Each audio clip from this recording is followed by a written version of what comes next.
Nós vamos pensar sobre o tema Paz no Vale, a presença de Deus nos vales sombrios. E o verso muito conhecido é chamado de o Santo dos Santos do Salmo 23. É o verso 4. Verso 4, para a partir desse texto a gente meditar nesta preciosa verdade do Evangelho. Presença de Deus nos vales sombrios. 4 do Salmo 23 diz assim: Ainda que eu ande pelo vale da sombra da morte, não temerei mal nenhum, porque tu estás comigo, o teu bordão e o teu cajado me consolam. Que o Senhor nos abençoe. Em 1973, um pastor norte-americano, batista, Nancy Havner, foi um dos maiores pregadores do seu tempo. Ele publicou, infelizmente esse livro ainda não está em português, mas certamente é um livro rico e que tem abençoado muitas pessoas. Esse livro foi publicado logo após de um vale. Ele conta nas páginas iniciais do seu livro que o vale pelo qual ele passou e que foi extremamente foi a morte da sua esposa. Ele compartilhou a vida por muitos anos. E esse homem, nesse livro, ele cunhou uma expressão ou partilhou uma ideia que nos abençoa. Ele disse que a experiência que ele compartilha a partir da que ele atravessou, ela se dá em 3 níveis. Ele diz que existe a experiência do cimo da montanha. Isso significa que, por vezes, nós vivemos numa situação em que parece que tudo é favorável. Tudo vai bem. Parece que todos os dias o sol brilha sobre nós. Como é bom viver no cimo da montanha. A vida é bela, tudo vai muito bem. No entanto, ao contrário, podem pensar e até mesmo serem ludibriados a crer, vive continuamente no cimo da montanha. É aquilo que ele chamou de planície. São os dias ordinários em que não estamos nos sentimos nem tão agraciados, nem tão bem atribulados. As coisas vão no padrão normal, esperado. Ou seja, os dias comuns, o cotidiano, que é normal, que é esperado. Até aí tudo bem. Mas ele vai destacar uma realidade que também a gente não pode fugir, que são os vales. Cima da montanha, planície e vales. O que são os vales sombrios? É o que São João da Cruz chamou de a noite escura da alma, quando a gente passa por uma fase da nossa vida em que nos sentimos desanimados, cheios de dúvida, angústia, por vezes até desespero, ansiedade. É quando nos encontramos num tipo de tribulação maior do que as nossas próprias forças. Paulo disse que sobreveio sobre eles uma tribulação maior do que as próprias forças. São os vales escuros, sombrios. É quando nos sentimos existencialmente perdidos. E sentir-se assim. O cristão é humano. E quando ele passa pelos vales sombrios, no primeiro ser assim, receoso, temeroso, cheio de inquietações. Portanto, o termo vale nas Escrituras é uma referência a tempos difíceis. Os livros poéticos, e o Salmo é um livro poético, esses termos significam mais do que geografia, é uma expressão que indica realidades existenciais. O homem que está no vale está se tribulado. Há um clássico literatura do John Bunyan, que foi um pastor batista do século XVII, o livro mais lido por muito tempo, depois da Bíblia. E John Bunyan, metafórica, falando que o cristão está saindo da cidade da destruição para a cidade celestial, e nessa peregrinação ele passa por várias fases, e tem um determinado momento que ele chega no sopé do monte da dificuldade, ele tem que passar. Só que ele é tentado a pegar atalhos, caminhos alternativos, uma à direita, uma à esquerda. Esses caminhos são perigosos, porque, via de regra, as pessoas tropeçam, caem e não se levantam, diz o John Bunyan. Esse salmo é importante para nós porque vai nos trazer com muita clareza algumas verdades que nós precisamos trazer sempre à memória, porque os vales, entre outras coisas, como nós veremos, são inevitáveis. Eu estou vendo aqui, nessa noite, 3 grupos de pessoas. Quando eu falo sobre vales, eu gosto de pensar assim. Eu estou vendo aqui um grupo de pessoas que está no meio de um vale, talvez a pessoa que está aí ao seu lado, cantando, louvando, esteja com a alma sangrando, no meio de um vale. Muitas perguntas, poucas respostas, medo, ansiedade, frustração, inquietação, no meio do vale.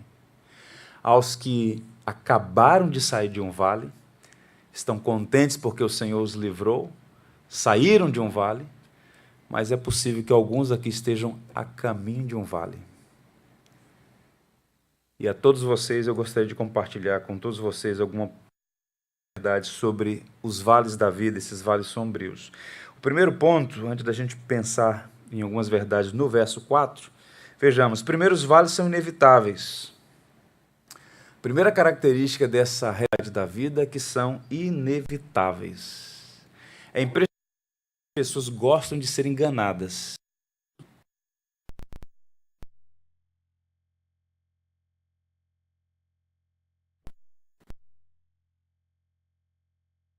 Cresce no Brasil, entre outras, tem, por exemplo, o slogan, pare de sofrer. Isso é mentiroso. Porque na vida cristã, o sofrimento é um recurso da providência para nos moldar, para burilar o nosso caráter. Os vales são inevitáveis. Faz parte da providência usar os vales para descascar o Adão que é em nós. Os vales são inevitáveis. Ouçam o que Jesus disse. No mundo tereis aflições, mas tende bom ânimo, eu venci o mundo. Que coisa linda é a honestidade de Cristo. Nunca permitiu que pessoas o seguissem equivocadamente. Ele não prometeu a vocês seguirem o caminho, vierem após mim, fiquem tranquilos, porque tudo será. Ele disse isso, ele disse, tereis tribulações. No mundo tereis tribulações. Ou seja, os vales fazem parte da geografia da nossa existência. Portanto, achar que podemos buscar atalhos alternativos, ao invés de ajudar, isso vai prejudicar. Porque Jesus disse, você vai ter aflição. Vai passar por aflições. É por muitas tribulações que nos importa entrar no reino dos céus, disse o apóstolo Paulo. Um vale, você está em um vale, ou você está a caminho de um vale. São inevitáveis. Esse é o primeiro ponto. Segundo, os vales são imprevisíveis. Há uma passagem no livro do profeta Jeremias, em que Jeremias está assistindo o juízo vindo sobre a nação, o juízo que o próprio Deus estava trazendo sobre a cidade de Jerusalém. Ele fala sobre uma súbita e repentina destruição da cidade. E o texto vai dizer lá no profeta, capítulo 4, verso 20, no instante, as minhas tendas foram destruídas, e os meus abrigos, no momento. O que ele está falando aqui? De um vale imprevisível, da noite para o dia, súbito, repentino. Os vales chegam sem aviso prévio. Sabemos que virão, mas não sabemos quando. Então você está aqui hoje, tranquilo, participando desse culto. Ainda hoje pode receber um telefonema, um e-mail. Alguém pode lhe comunicar alguma coisa que, de repente, você se percebe no meio de um vale. Aflitivo vale. O vale não manda aviso prévio. Olha, daqui 15 dias você vai entrar no vale. Não somos informados acerca do dia e da hora que vão chegar esses vales, mas simplesmente eles chegam. É como você tem um step no seu carro. Está ali. Está ali porque você sabe que pode precisar, que você pode surgir uma emergência. Agora, você não é informado que no dia tal vai furar o pneu. Mas você sabe que pode acontecer, que provavelmente vai acontecer. Algumas vezes nós percebemos, repito, nós recebemos as piores notícias da noite para o dia. Os vales são imprevisíveis. E mais, os vales são imparciais. O texto vai dizer lá em Mateus, para que vos torneis filhos do vosso Pai Celeste. Porque ele faz nascer o seu sol sobre os maus e sobre os bons, e vira chuva sobre os justos e injustos. O que significa isso?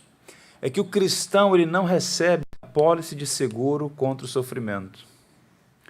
O Deus bondoso faz chover sobre justos e injustos. Ou seja, há um elemento de imparcialidade. Deus concede sua bondade e, por uma razão que foge à nossa compreensão, o cristão também, e não apenas aqueles que não seguem a Cristo, o cristão também, ser humano que vive neste mundo, ele também está sujeito aos vales. Ninguém está imune. Você não está no rol de pessoas que não enfrentam problemas e dificuldades. Ser cristão, repito, não é receber imunidade às dificuldades da vida. E por não entender isso, algumas pessoas, quando se veem atribuladas em adversidade, começam a questionar, a desanimar, vou tratar do problema, até mesmo a blasfemar. Alguns chegam a dizer, Deus é injusto. Quase tropeçou, porque ele entrou numa crise. O homem piedoso, atribulado. O ímpio, blasfemador, prosperando. Que contradição é essa, Senhor?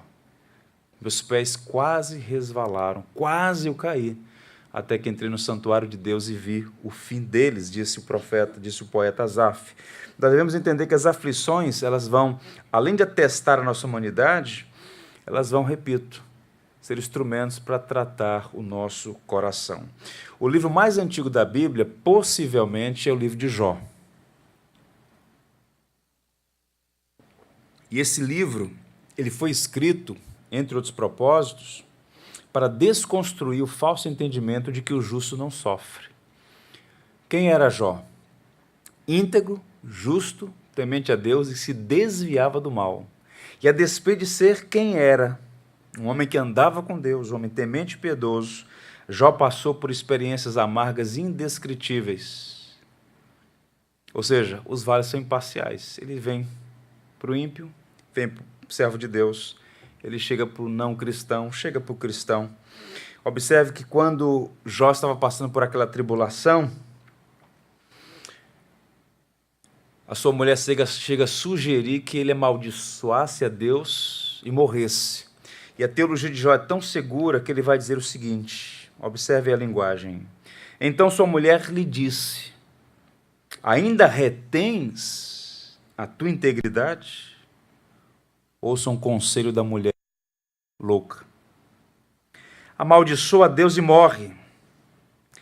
Porém ele lhe disse, falas como qualquer doida. Temos recebido o bem de Deus, temos também o mal? Em tudo isto não pecou Jó com seus lábios. Por quê? A fidelidade de Jó é incondicional. Ele sabe que a sua vocação é servir a Deus, não de propriedade, é porque Deus é Deus, digno de ser adorado. E mesmo não entendendo os caminhos da providência, os mistérios da mão divina, Jó disse, eu sei que meu Redentor vive e por fim se levantará sobre a terra. É uma compreensão teológica adequada que vai nos blindar quando passarmos por esses vales, a fim de não falarmos bobagens, injustiças. Portanto, devemos ser firmes. Às vezes nós cantamos algumas coisas que são verdades, mas que são extremamente perigosas. E tem algumas canções que antes de cantar, ou quando eu estou cantando, eu digo, Senhor, me ajuda, me dá a tua graça.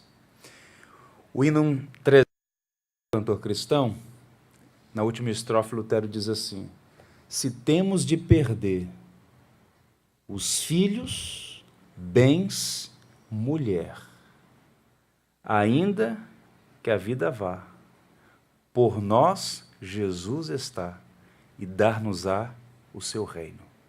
Ainda que as coisas mais preciosas, por um mistério, sejam tomadas de nós, o tesouro é o Evangelho, é Cristo. E essas verdades precisam ser cantadas com muito temor e com muito entendimento. Os vales são imparciais, eles chegam sobre todos. Então não sejam ludibriados pelos falsos profetas que se esgueiram nas rádios, na TV, na internet. no mundo tereis aflições, disse Jesus. Mas há uma outra informação. Os vales também são temporários. Essa é uma boa notícia. Ainda que eu ande pelo vale, ou seja, o vale não é um lugar de permanência, é um lugar de passagem. Andar pelo vale é como, por exemplo, pegar um túnel na estrada. É como entrar. Você entra, mas ali não é lugar de viver, é um lugar de passagem. Entra, mas também sai. Então ninguém vive continuamente no vale. É um tempo. Quanto tempo? Não sei. Mas é um lugar de passagem. Não é um lugar de se viver. Isso é interessante. Por quê?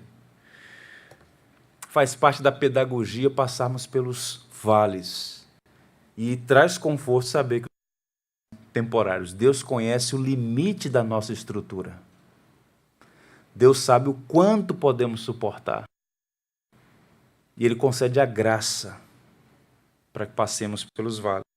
O apóstolo, escrevendo para uma igreja perseguida, na verdade, ele se dirigiu a um conjunto de igrejas, no Ponto, na Bitínia, naquela região onde hoje fica a Capadócia, a região da Turquia. Dirige aquele povo, aos cristãos daquela região, e diz assim, na sua primeira carta, no verso 6 do capítulo 1. Nisto exultais, embora no presente, por breve tempo, se necessário, sejais contristados por várias provações. Pedro está argumentando que as tribulações elas têm um caráter temporário. Ele nos exorta, por exemplo, a considerar a brevidade das provações e diz que ainda que sejamos entristecidos nesse processo, uma vez comparada essa tribulação temporária com a glória que está por vir, isso não é nada. Pedro disse que não podemos comparar o peso de glória com a nossa leve e momentânea tribulação. Eles estão usando o mesmo fio condutor. As tribulações são inevitáveis, são temporárias, mas calma, se você comparar a sua leve e momentânea tribulação à luz daquilo que lhe aguarda na glória, isso não é nada. Na paráfrase de Pedro, eu diria o seguinte: não desanime mesmo se o seu problema demorar muitos anos, pois em comparação com a eternidade, são bem curtos. O que é que está afligindo a sua alma? Qual o problema que há anos você luta? Essas dificuldades todas, comparadas à eternidade, nada são. Paulo vai dizer aos Coríntios, pois nossos sofrimentos, leves e momentâneos, estão produzindo para nós uma glória eterna que pesa mais do que todos eles. Estão produzindo algo. Deus está usando as nossas adversidades, as vales pelos quais passamos, como recurso para moldar o vaso, para trabalhar em nós. Portanto, ouça, meu irmão, nada ou ninguém, nem mesmo os vales da vida, podem roubar de nós a alegria que nos está reservada. Aos Coríntios, Paulo vai dizer, nem os olhos viram, nem os ouvidos ouviram, nem jamais penetrou no coração do homem o que Deus tem preparado para os que o amam. Isso é bonito? É. E mais do que bonito, isso é glorioso e nos enche de esperança. E mais, os vales são pedagógicos. O verso 7 do capítulo 1 de Pedro diz assim, para que uma vez confirmado o valor da vossa fé, muito mais preciosa do que o ouro perecível, mesmo apurado por fogo, redunde em louvor, glória e honra na revelação de Jesus Cristo. Pedro está dizendo que o sofrimento é pedagógico e tem um propósito positivo. As tribulações vão produzir paciência, uma profunda experiência com Deus. Tem orações que são perigosas também. Uma das orações mais perigosas que um cristão pode fazer é a seguinte: Senhor, faz de mim um servo teu. Como é que Deus faz os seus servos? Como é que Deus prepara os seus servos? Na sua universidade. E a universidade de Deus tem nome, chama-se deserto. É lá que Deus trabalha na vida dos seus servos, levando-os a confiar na sua providência, levando-os a examinar o próprio coração. Por que é que você, como um Deus, é só pelos benefícios que eu posso te dar? Ou é por quem eu sou? Quais são os motivos pelos quais seguimos a Cristo?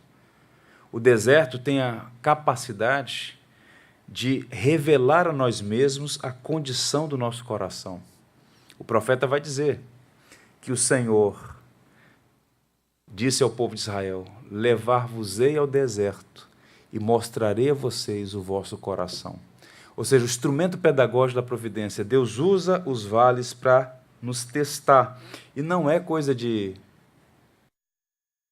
tirano que quer brincar conosco. É um pai que disciplina e quer nos preparar para essa jornada até a glória. Portanto, os vales são pedagógicos. Uma passagem lindíssima do Novo Testamento está lá em João capítulo 11, quando Jesus está relativamente perto e é informado que o seu amigo Lázaro está doente. Lázaro, a quem tu amas, está enfermo. Foi a notícia que ele recebeu. Jesus Cristo ainda demora, e quando faz o caminho até Betânia, lá chegando, as irmãs, uma delas já se interpõe, vai até Jesus e diz assim: olha, Senhor, se tu tivesses aqui, meu irmão não teria morrido. Já faz 4 dias que ele foi sepultado. E Jesus diz então: onde está? Ele foi lá, no túmulo de Lázaro. A pessoa: não, remova uma pedra. Não, Senhor, já faz 4 dias, cheira mal, remova uma pedra. Se creres, verás a glória de Deus. E quando tira uma pedra, o Senhor diz: Lázaro, vem para fora. E Lázaro sai, tira as ataduras. E a pedagogia de Deus é o seguinte: é mais glorioso ressuscitar um morto que há 4 dias estava sepultado do que curar um enfermo. Na narrativa de João, que João está tentando mostrar, é que Cristo não é apenas Senhor sobre a enfermidade, Ele é Senhor sobre a morte. Então a demora de pedagógica. Quando Ele demora é porque Ele está trabalhando. E quando Ele ressuscitou a Lázaro, muitos judeus naquela casa se converteram. Maria, Marta, Lázaro, os familiares, os amigos, Betânia foi impactada. Então, às vezes, Deus está usando a sua dificuldade como instrumento pedagógico para ensinar outras pessoas sobre quem Ele é e como Ele tem gerência e domínio sobre todas as coisas. Portanto, há uma canção que diz: Jesus nunca chega atrasado. Sua maneira é perfeita. Ele sabe o que fazer, quando fazer. Portanto, não devemos fazer das nossas orações conselhos a Deus. Feitas essas observações, o que esse verso nos ensina sobre atitudes adequadas nos vales sombrios, para que experimentemos essa paz? Primeiro, eu quero lhe encorajar: supere o medo confiando em Deus. O medo tem uma capacidade de neutralizar nossas energias que é impressionante. C.S. Lewis dizia que o inimigo da fé são as emoções. Quando as nossas emoções dominam, nos paralisam, drenam as nossas forças, embaçam os nossos olhos, não se deixe dominar pelo medo. O medo é natural, porque somos humanos e quando nos vemos numa situação adversa, vem o medo. Mas o medo não pode nos dominar, ele não pode ser crônico, ele não pode assaltar a nossa confiança em Deus. Portanto, devemos superar o medo. E aí observe que Davi vai dizer: ainda que eu ande pelo vale da sombra da morte, não temerei mal algum. E o que é que Davi quis dizer com essa expressão? Não temerei mal algum, não terei medo de nada. Será que é isso que ele está dizendo aqui? Davi não está se apresentando aqui como um herói grego. Vocês sabem que há uma diferença entre os santos de Deus e os heróis gregos. Os heróis gregos são construções de uma figura mítica, sobre-humana, que não teme a nada, tem todas as respostas, toda a força. Os santos de Deus, os servos do Senhor, são humanos. Ele tem fraquezas, tem limitações. É como Elias, que enfrenta 700 profetas, 400 de Baal, 450 de Astarote, ou seja, 900 profetas ali,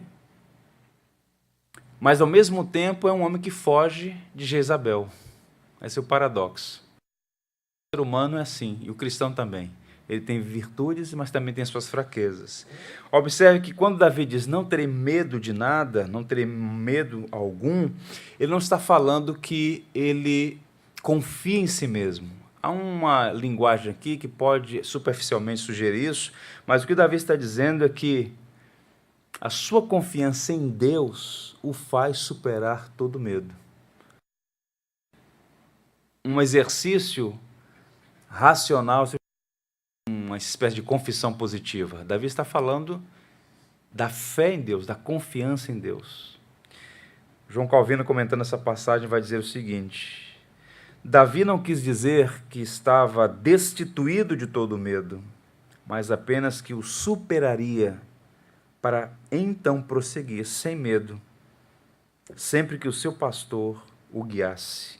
Passar pelo vale da sombra da morte não é tola presunção, é santa confiança. Confiando em Deus, podemos superar os medos que nos assaltam na nossa jornada. O Salmo 56 diz assim: em vindo o temor, hei de confiar em ti. Em Deus, cuja palavra eu exalto, neste Deus ponho a minha confiança e nada temerei. Vamos repetir esse verso todos juntos? Em vindo o temor, hei de confiar em ti. Em Deus, cuja palavra eu exalto, neste Deus ponho a minha confiança e nada temerei. Percebem a diferença? Não é um indivíduo que bate no peito e diz assim: eu vou enfrentar qualquer coisa, eu posso, eu sou o cara. Isso é presunção, isso é tolice. É um indivíduo que diz: em vindo o temor, hei de confiar em ti. Em Deus, cuja palavra eu exalto, neste Deus ponho a minha confiança, e pondo a confiança em Deus, não temerei. Não é que diz o Salmo 46? O Deus que é refúgio e fortaleza, socorro bem presente na tribulação. Bem, quem confia no Senhor pode experimentar essa graça de superar os medos, uma vez passando pelos vales sombrios. Segunda aplicação aqui, confie na presença de Deus, porque o texto vai dizer: ainda que eu ande pelo vale da sombra da morte, não terei medo algum, porque tu estás comigo. Esse aqui é o segredo. É aquela resoluta confiança de que o Senhor está presente. Isso faz toda a diferença. E você pode ouvir e ouvir inúmeras vezes sobre isso. Essa é uma experiência pessoal. Você tem que experimentar a graça de Deus para passar pelos vales. Você tem que experimentar o cuidado de Deus, o cuidado paternal de Deus que não nos abandona, está sempre presente conosco, mesmo quando nós não o percebemos. E a experiência cristã não deve ser simplesmente uma experiência, digamos, sensitiva, né? A vida cristã é mais do que sentir coisas. Confiar envolve crer, mesmo quando não percebemos. Se a palavra diz que Ele está comigo, Ele está, mesmo não percebendo. Deus está presente. É por isso que o texto vai dizer em Mateus e em Hebreus: eis que estou convosco todos os dias. Quando, gente? Até a consumação dos séculos.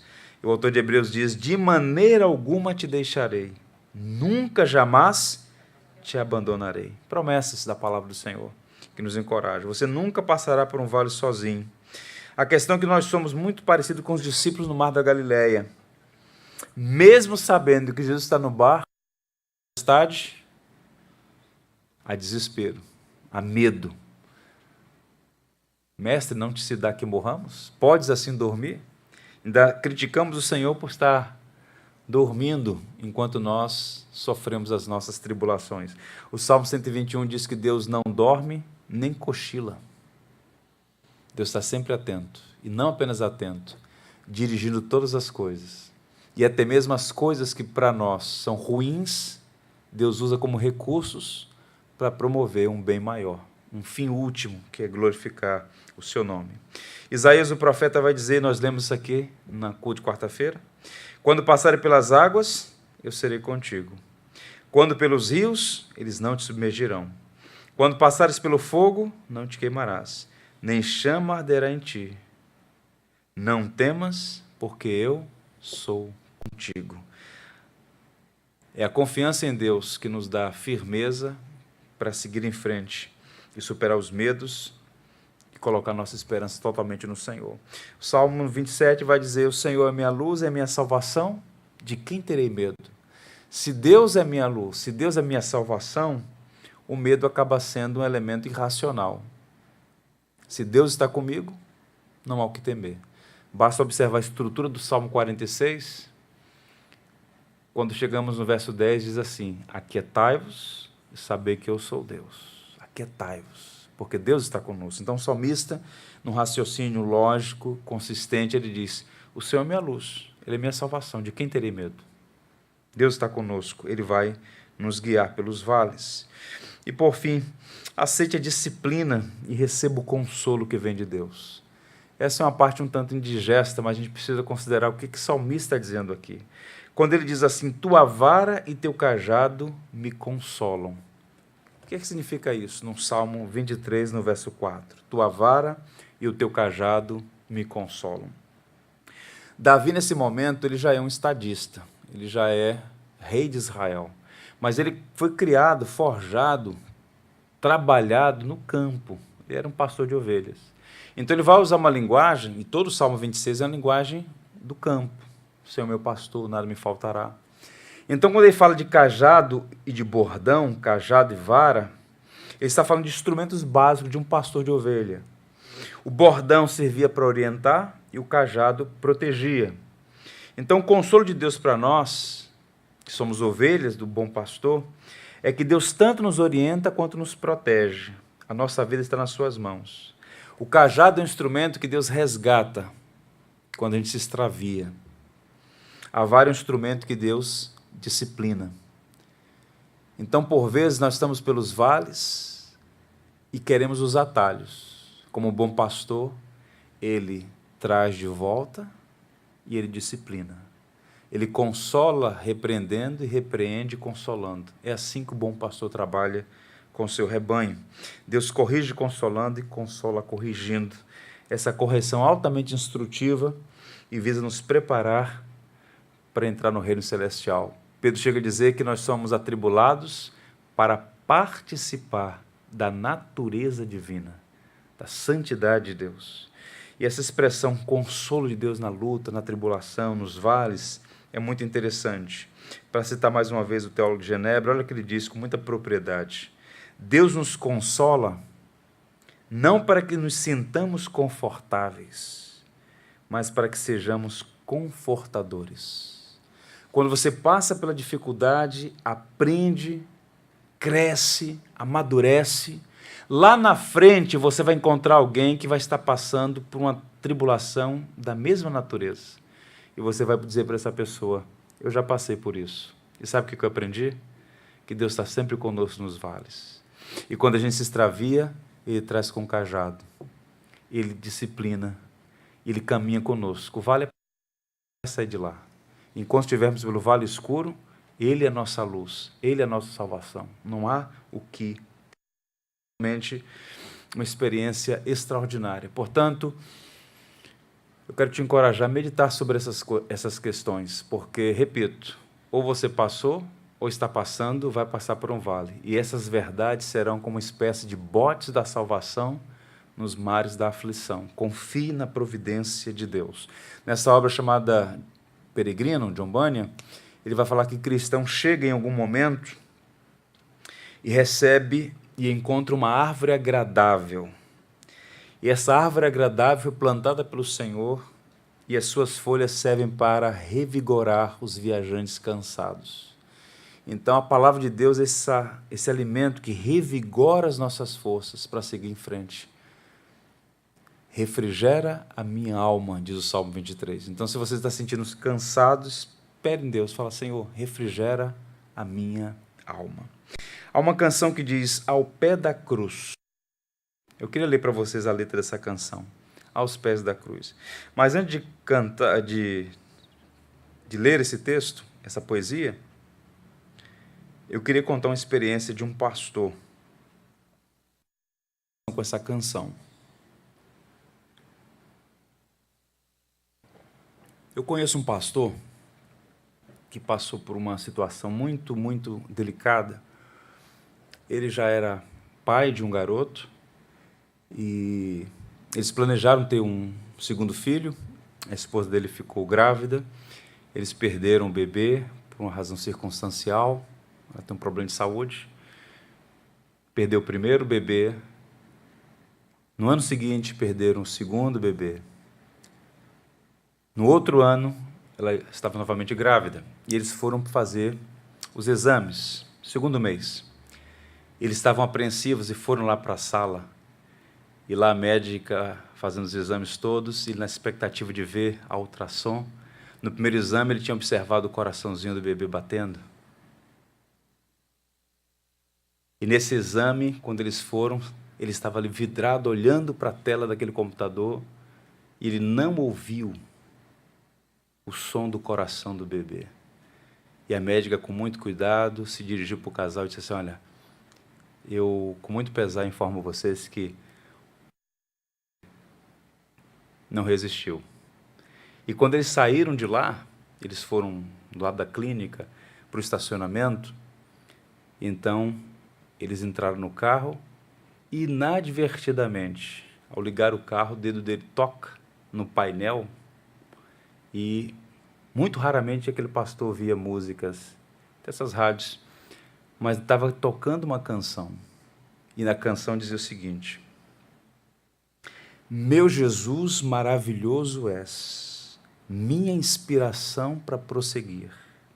E mesmo quando tudo não vai bem, eu continuo olhando para ti, pois sei que tu tens o melhor para mim, há um segredo no coração. Ó, dá-me forças para continuar, guardando a promessa em oração. Firme, ó Deus, está o meu coração, firme nas promessas do Senhor.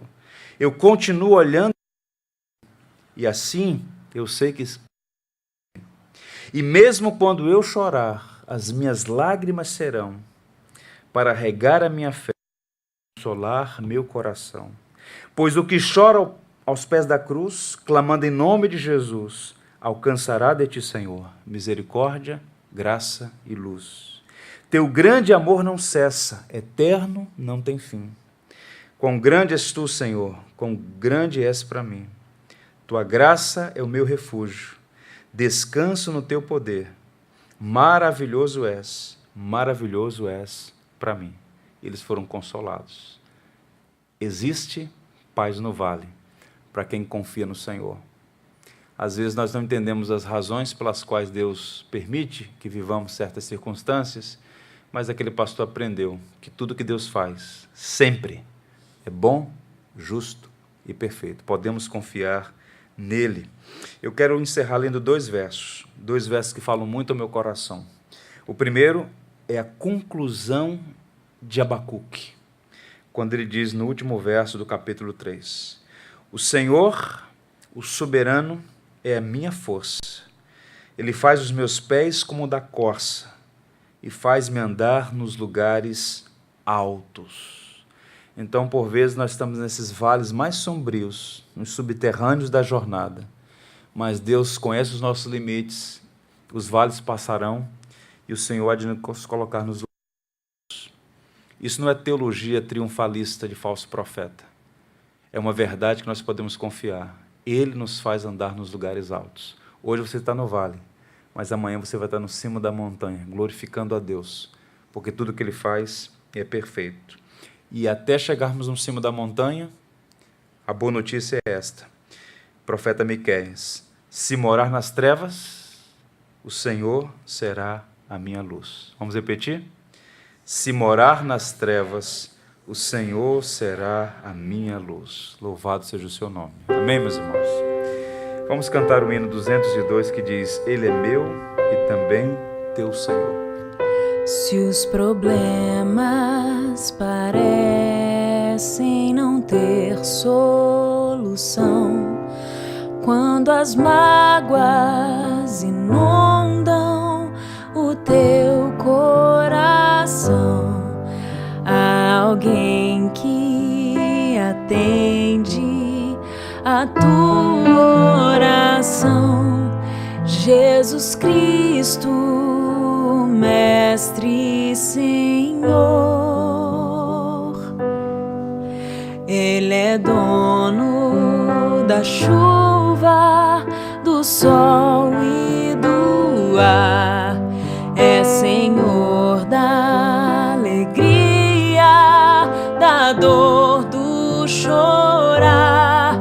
Ele é dono dos montes, do céu e do mar. É Senhor das crianças, das preces, dos hinos. Ele é meu e também teu Senhor.